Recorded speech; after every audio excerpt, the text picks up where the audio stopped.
अस्सलाम वालेकुम viewers, welcome to students platform. Viewers, आज हम पढ़ेंगे MCM 301 के लेसन नंबर 10 को। तो आइए स्टार्ट करते हैं। ये पिछले लेसन का ही पार्ट है, barriers to communication. Badly express message के अंदर क्या है कि जो प्रॉपरली एक्सप्रेस नहीं होते, ऐसे मैसेजेस जिनकी कोई तरतीब नहीं होती, मतलब जिनको कोई सर पाँव नहीं होता, उनको बैडली एक्सप्रेस्ड मैसेजेस कहते हैं। आगे है लॉस इन ट्रांसमिशन। बात करने के दौरान किसी भी वजह से बात में कोई इंटरप्शन आ जाए, कोई खलल आ जाए, मसलन आप फ़ोन पे बात कर रहे हैं, सिग्नल वीक हो जाते हैं और अगला बंदा आपकी बात को सही समझ नहीं सकता, ये लॉस इन ट्रांसमिशन है।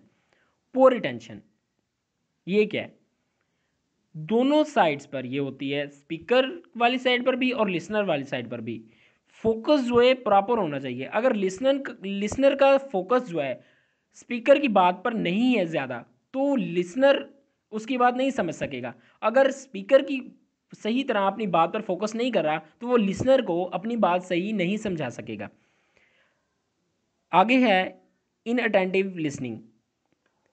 पूरी बात सुने बगैर ही अपनी राय कायम कर लेना। मतलब अभी स्पीकर ने अपनी बात शुरू नहीं की और आपने पहले ही कह दिया हाँ यार ये तो ये बात कर रहा है, या फिर ये बात सही कर रहा है, ये बात सही नहीं कर रहा। कम से कम उसकी बात पूरी सुने, उसके बाद कोई कंक्लूजन निकालें, फिर कोई राय कायम करें।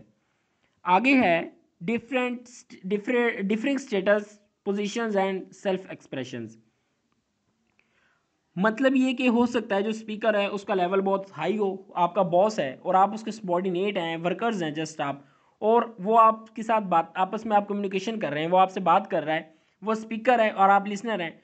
तो ऐसा नहीं लगना चाहिए कि लिसनर जो है, स्पीकर जो है आपको लीड कर रहा है, आपसे एक स्टेप आगे है, ऐसा नहीं होना चाहिए।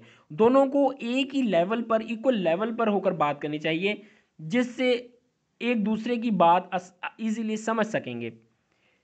आगे है प्रिजुडिस प्रिजुडाइस है ये। इसके अंदर क्या कह रहा है कि कलर, ओरिजिन, कास्ट वगैरह का ना लोगों पर बहुत फ़र्क पड़ता है। मतलब कुछ ऐसी बातें होती हैं कलर के रिलेटेड, कास्ट के रिलेटेड, जो लोग एक्सेप्ट नहीं करते। इसका तरीका ये है कि आप लोगों से उनके मतलब की बात करें, बस ऐसी चीज़ें जिनको वो एक्सेप्ट करते हैं उन्हीं के रिलेटेड बात करें, आप उससे हट के बात ना करें। आगे है आई एटीट्यूड। आई एटीट्यूड में क्या कह रहा है? Too much use of I leads to I syndrome. MCQs है, जहन में रखें। बंदा एक बात करता है ना, स्पीकर है, मैं इस तरह करता हूँ, मैं ऐसे करता हूँ, मैं ऐसे हूँ, जितनी मैं यूज़ करेगा ना, लोग अनॉयड हो गए हैं, उसकी बात ज़्यादा इफेक्टिव नहीं रहेगी। लेकिन यही वो लोगों से मुखातिब हो रहा है, तो यू का इस्तेमाल करें आप लोग, या हम अपने आप को शामिल करके वी का इस्तेमाल करें, तो ये चीज़ ज़्यादा इफेक्टिव होगी बजाय आई के। आगे है रेजिस्टेंस टू चेंज।